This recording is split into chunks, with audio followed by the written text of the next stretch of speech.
Selamat petang, petantang petenteng kepada seluruh pendengar setia Radio Congora 212 FM. Kembali lagi bersama saya Agnes Jennifer dan sekarang kita memasuki sesi cerita fiksi Fix Slanky. Kita akan melanjutkan cerita fiksi yang kemarin sempat tertunda, yaitu mengenai Gayung Lope Pink terkutuk. Seperti yang kalian sudah ketahui bahwa yang pertama kali mengucapkan hai adalah si Gayung Lope Pink ini kepada sang lelaki. Tetapi apa daya, tidak ada tanggapan dari lelaki tersebut sampai beberapa hari. Akhirnya membuat frustasi si Gayung Lope Pink tersebut. Dia merasa sedih, gundah, gulanan, dan muram. Akhirnya si Gayung Lope Pink pun berdoa. Dia mengatakan, semoga lelaki ini menjawab kata-kata hainya tersebut. Kemudian akhirnya sekitar 1 minggu atau 1 minggu lebih kemudian, gak tahu Mbah Dukun lupa, lelaki tersebut mengatakan hai kepada Gayung Lope Pink. Dan tanggal tersebut adalah 28 Oktober, bertepatan dengan hari ulang tahun Gayung Lope seluruh Indonesia. Dan yang lebih mengejutkannya lagi, ternyata di saat lelaki tersebut mengucapkan kata hai, hal pertama yang diucapkan oleh Gayung Lope Pink adalah, oh, aku dengar kalau kamu Desember ini akan liburan ke New Zealand ya dari anakku. Anakku berkata demikian, katanya anakmu bilang seperti itu ke anakku dan anakku menyampaikan ke aku kalau kamu akan liburan ke New Zealand di bulan Desember. Wow, luar biasa. Tetapi kenyataannya sesungguhnya adalah anak Gayung Lope dengan anak lelaki ini tidak satu kelas, hanya satu sekolah. Anak Gayung Lope ada di kelas 5, sedangkan anak lelaki tersebut di kelas 3. Tetapi mereka bersamaan di afternoon class, dalam artian bahasa Indonesianya adalah ekstrakurikuler. Tetapi ternyata ada juga hal yang menurut saya sangat janggal. Kenapa anak tersebut mengucapkan atau memberitahu kepada Mama Gayung kalau temannya, yang sebenarnya bukan temannya, hanya teman di ekstrakurikulernya itu, yang bertepatan adalah anak lelaki tersebut, kalau dia mau pergi ke New Zealand. Padahal tidak ada hubungan pertemanan yang dekat, dan mamanya pun juga tidak kenal dengan lelaki tersebut atau dengan anak tersebut, hanya baru sama menyapa. Tapi kenapa sebelum kejadian lelaki tersebut menyapa sang wanita, mengapa sang wanita dan anaknya sudah membicarakan soal anak lelaki tersebut dan mengatakan kalau mereka akan pergi ke New Zealand? Ada apa? Karena Mbah Dukun adalah hanya seorang netizen, Mbah Dukun jadi berpikir, apakah mungkin kalau Mama Gayung mengatakan kepada anak Gayung untuk menanyakan atau memperbincangkan kemana kira-kira anak lelaki tersebut akan pergi holiday? Mungkin tidak. Karena kalau dari penerawangan Mbah Dukun dan pengalaman Mbah Dukun yang juga mempunyai seorang anak perempuan Mbah Dukun tidak pernah menceritakan anak perempuan lain yang tidak mereka kenal dekat, kecuali bestinya. Karena anak cewek kan ya namanya mereka itu suka yang besti-besti atau teman dekat ya kan. Kalau nggak dekat ngapain diceritain, ya nggak sih? Jadi setelah 1 minggu lelaki tersebut akhirnya membalas hai-nya si Gayung Lope Pink ini, dan Gayung Lope Pink langsung menanyakan soal liburannya. Kok tahu banget sih kamu?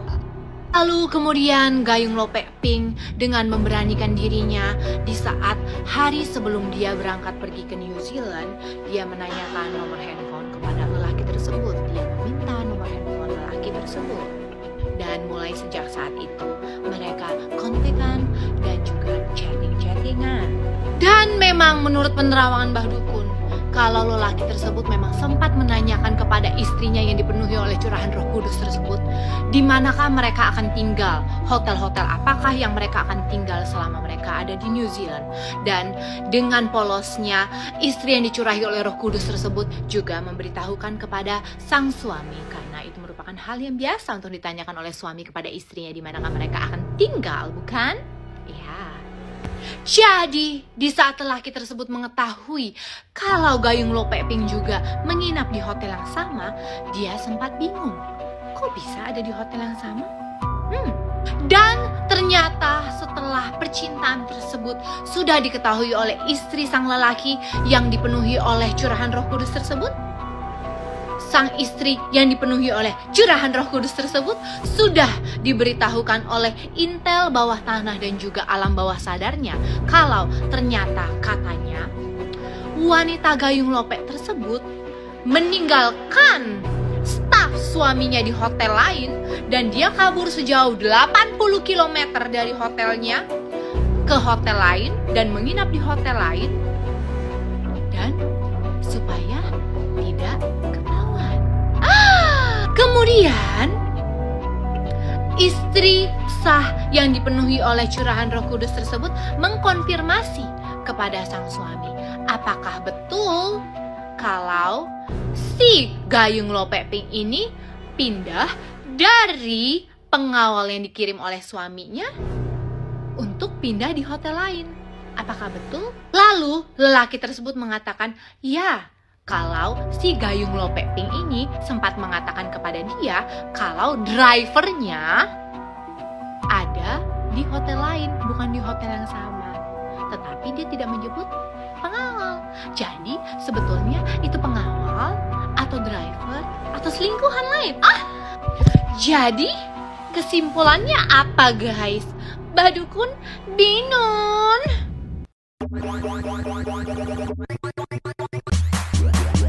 Yeah. Let me do that. Getting money with these white folk. Halo sahabat Aisyah Channel. Dari kalian ada yang udah tahu belum? Biodata Agnes Jennifer. Bagi kalian yang belum tahu, sini-sini kumpul mari Mimin bahas. Biodata dan agama Agnes Jennifer, TikToker tajir yang bongkar perselingkuhan sang suami. Agnes mulai membongkar perselingkuhan David Clement lewat unggahannya seminggu silam. Bahkan, ibu dua anak tersebut membongkar sosok selingkuhan sang suami di media sosial. Perempuan bernama Natasha Wijaya itu ternyata masih berstatus istri orang dan memiliki anak. Menariknya, David Clement bertemu Natasha Wijaya saat mereka sama-sama menjemput anak di sekolah yang sama. Ternyata, anak Natasha berteman baik dengan anak Agnes. Dari perkenalan itu, pertemanan Natasha dan David berlanjut menjadi hubungan gelap. Natasha bahkan dikabarkan menyusul David yang sedang di liburan keluarga di Selandia Baru. Meski telah mengumbar perselingkuhan sang suami, namun Agnes Jennifer masih belum menentukan nasib rumah tangganya bersama David. Bukan karena masih cinta, namun dia harus menyusun langkah matang ke depannya. Saya belum memutuskan apapun, masih banyak yang perlu saya pertimbangkan, ujarnya. Agnes Jennifer merupakan konten creator asal Jakarta yang pertama kali dikenal publik karena kebiasaannya mengomentari berbagai isu viral media sosial dengan cara yang khas. Dia kerap melempar kritik tajam bahkan sindiran sarkas terkait sebuah isu hangat. Hal lain yang menarik dari konten Agnes adalah kebiasaannya memamerkan kekayaan. Hal inilah yang membuat Agnes memiliki 4,8 juta follower di TikTok dengan total 280 juta likes.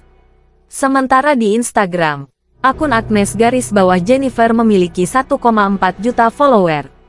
Tak hanya sebagai konten creator, Agnes Jennifer juga melakoni dunia modeling hingga musik.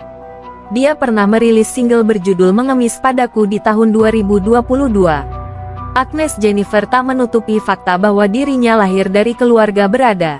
Pemeluk agama Katolik ini menghabiskan masa kecilnya dengan tinggal di kawasan elit Kelapa Gading. Pemegang gelar sarjana akuntansi dari Universitas Tarumanagara ini kemudian dipinang oleh David Clement, bos PT Setiaguna Sejati SGS, perusahaan logam yang telah beroperasi selama 40 tahun. Dalam video unggahannya, Agnes Jennifer mengaku, David meneruskan bisnis keluarganya. Pernyataan tersebut sekaligus membantah rumor yang mengatakan sang suami mendapatkan posisinya karena sang mertua. Enggak ada urusan keluarga gue di bisnis keluarga David. Jadi kalau ada yang bilang David kerja di perusahaan keluarga gue itu salah ya. Bisnis keluarga gue tidak di bidang manufacturing, katanya tegas. Atas perselingkuhan sang suami, Agnes Jennifer mengaku siap jika memang harus berpisah. Dia menegaskan, tidak akan berkompetisi dengan selingkuhan suaminya. Aku tahu nilaiku. Aku lebih baik sendiri daripada mempertahankan posisi dalam hidupmu yang tak punya nilai, ujarnya. Demikian biodata dan agama Agnes Jennifer, TikToker tajir yang bongkar perselingkuhan suami. Asteris. Nah sahabat Aisyah Channel, itulah informasi mengenai Agnes Jennifer. Bagi kalian yang dari tadi udah nonton, jangan lupa sempatkan untuk menekan tombol subscribe, like, dan juga komentar. Mimin ucapkan terima kasih dan sampai jumpa.